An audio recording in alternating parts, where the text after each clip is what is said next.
और हाँ, ये वीडियो बहुत इंटरेस्टिंग होने वाली है और बहुत कुछ यहाँ पर हमें सीखने को भी मिलेगा, हमें मोटिवेशन भी मिलेगा। तो आप कहीं मत जाइएगा, वीडियो को अंत तक जरूर देखें।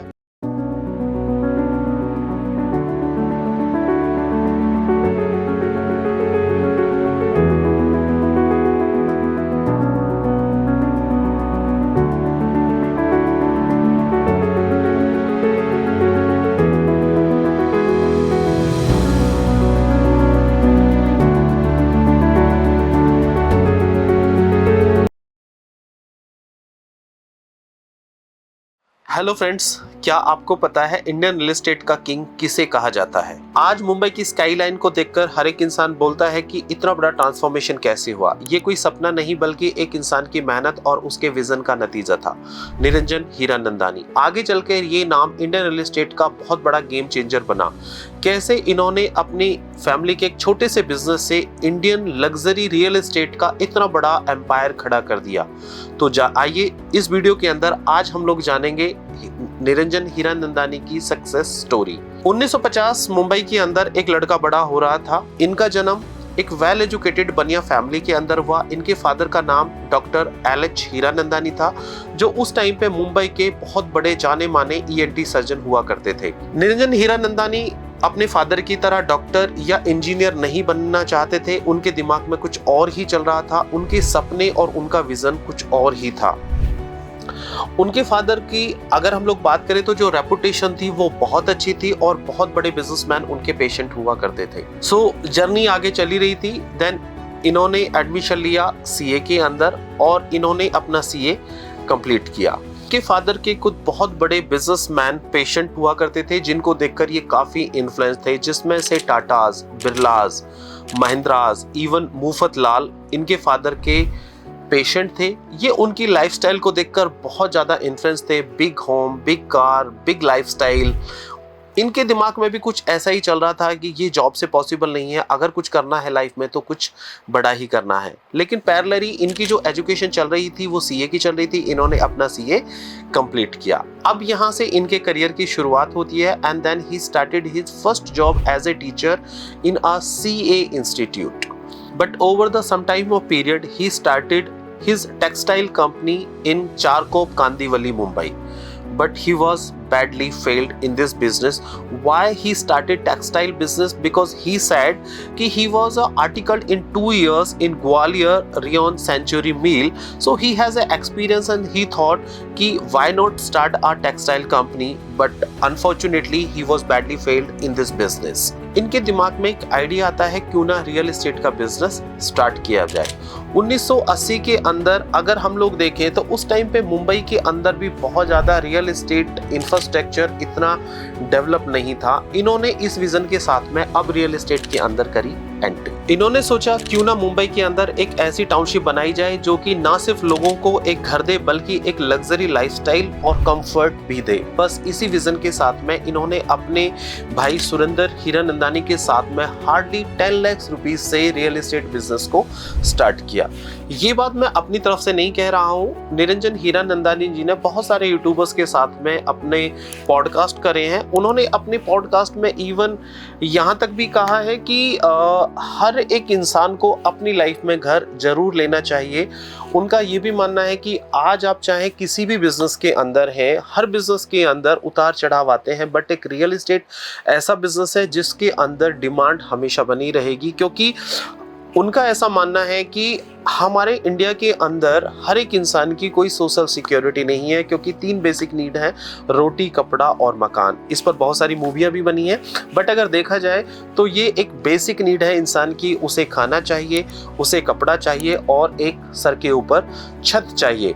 अब ये डिपेंड करता है कि वो कितना बड़ा घर लेता है। तो उनका कहना ये है, उनका ऐसा मानना है कि अगर आप रेंट पर रहते हैं तो रेंट हर साल 10% इन्फ्लेशन से आपका इंक्रीज होता है। दूसरी तरफ अगर आप उस स्थिति के अंदर हैं, उस पोजीशन के अंदर हैं, आप घर ले सकते हैं। ये कोई मैटर नहीं करता कि आपको 2 BHK लेना है, 3 BHK लेना है, 4 BHK लेना है, इवन या फिर बड़ा घर लेना है। अगर आप 1 RK लेने की कैपेसिटी रखते हैं तो आप 1 RK लीजिए। अगर आप 1 BHK लेने की कैपेसिटी रखते हैं तो आप 1 BHK जरूर परचेज करिए। इससे होगा क्या कि आप अपनी फैमिली को एक सोशल सिक्योरिटी भी मिलेगी और आप अपनी फैमिली को एक घर भी बना कर देंगे। तो इससे होगा क्या कि आप धीरे धीरे करके छोटी छोटी प्रॉपर्टी भी अगर आप परचेज करते हैं तो आप बहुत सारी प्रॉपर्टीज को अपनी लाइफ में बनाएंगे। तो इसी विजन के साथ में इनका कुछ ऐसा ही मानना था। ये अपनी लाइफ में काम करते रहे। इन्होंने मुंबई के अंदर बहुत सारे प्रोजेक्ट्स को डेवलप किया। इनकी लाइफ में सबसे बड़ा ब्रेक थ्रू तब आया जब इन्होंने मुंबई के पवई एरिया को डेवलप किया। पवई की अगर हम लोग बात करें तो ये जो एरिया था ये मुंबई से थोड़ा हटके था। उस टाइम पर ये एक छोटा सा गांव हुआ करता था जहां पे बहुत ज़्यादा डेवलपमेंट नहीं थी। बट निरंजन हीरानंदानी ने वहां पर हीरानंदानी ग्रुप से कुछ प्रोजेक्ट्स को डेवलप किया, जिसमें Hiranandani gardens, Hiranandani apartments, commercial space और एक यूरोपियन स्टाइल आर्किटेक्चर से वहां पर बिल्डिंगों को बनाना स्टार्ट किया। आज ये जो पवई एरिया है ये एक ऐसा लैंडमार्क है जहां लोग उस एरिया को पवई के नाम से नहीं बल्कि निरंजन हीरानंदानी के नाम से जानते हैं, क्योंकि पवई के अंदर उन्होंने यूरोपियन आर्किटेक्चर को इंट्रोड्यूस किया। अगर आप मुंबई गए हैं तो आपने पवई की जो डेवलपमेंट हीरानंदानी ग्रुप ने करी है तो वो आज एक ना सिर्फ बिल्डिंग है ना फिर वो एक प्रोजेक्ट्स है, बल्कि वो एक मिसाल बन चुके हैं। मुंबई की अगर हम लोग बात करें तो मूवीज के अंदर बहुत सारे ऐसे शॉट्स हैं जो कि हीरानंदानी ग्रुप स्ट्रीट पर शूट किए जाते हैं और वो बिल्कुल ऐसे लगते हैं कि जैसे वो यूरोप के अंदर शूट करे गए हों, क्योंकि हीरानंदानी ग्रुप ने पवई के अंदर जो बिल्डिंगें डिजाइन दिया है वो यूरोपियन से इन्फ्लुएंस होकर एक यूरोपियन आर्किटेक्चर को डेवलप वहां पर किया है, जिससे वहां का जो एक डेवलपमेंट स्टाइल है वो बिल्कुल ही यूरोपियन स्टाइल लगता है और ऐसे लगता है कि हम लोग इंडिया के अंदर नहीं बल्कि हम लोग यूरोप के अंदर हैं।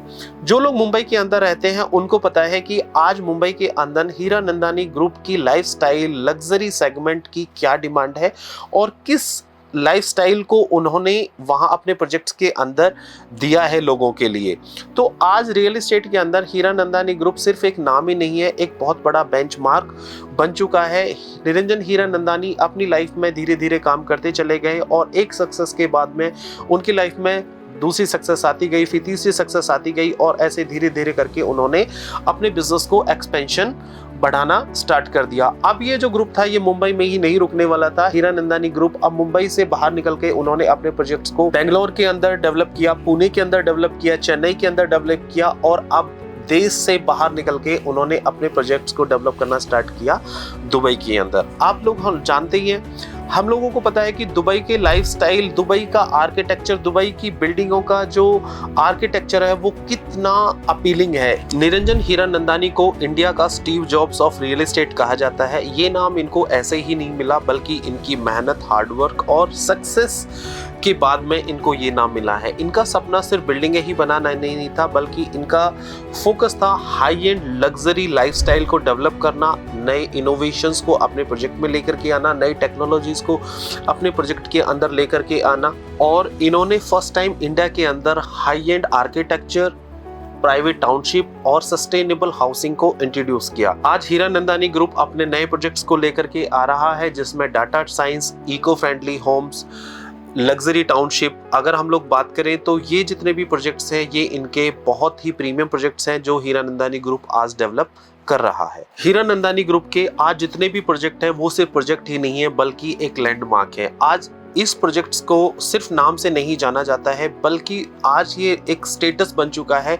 लोगों का सपना है हीरानंदानी ग्रुप के अंदर अपना अपार्टमेंट लेना या घर लेना, क्योंकि जैसे आपने नॉर्थ इंडिया के अंदर आपने देखा है कि लोगों का सपना है डीएलएफ के अंदर घर लेना, ऐसे ही मुंबई के अंदर लोगों का सपना है कि हीरानंदानी ग्रुप के अंदर उनका अपार्टमेंट हो, उनका घर हो या फिर उसके अंदर चाहे कोई भी चीज हो, अगर आपके नाम के साथ में हीरानंदानी ग्रुप जुड़ा हुआ है तो लोग आज इसे अपना स्टेटस सिंबल मानते हैं। जैसे डीएलएफ का एड्रेस अगर आपके पास में है तो फिर आपको कुछ और बताने की जरूरत नहीं होती है, ये ऑटोमेटिकली पास ऑन होता है कि आपका स्टेटस क्या है। सिमिलरली आज मुंबई के अंदर हीरानंदानी ग्रुप का नाम अगर आपके एड्रेस में आता है तो ये आपका एक लाइफस्टाइल सिंबल स्टेटस बन चुका है। आज ये नाम इतना बड़ा ऐसे ही नहीं बना है, क्योंकि इसके पीछे निरंजन हीरानंदानी की कड़ी मेहनत, उनका विजन और उनकी मेहनत, जो उन्होंने एक सपना देखा था 1980 के अंदर, आज वो धीरे धीरे उन्होंने सपना पूरा करके दिखाया है।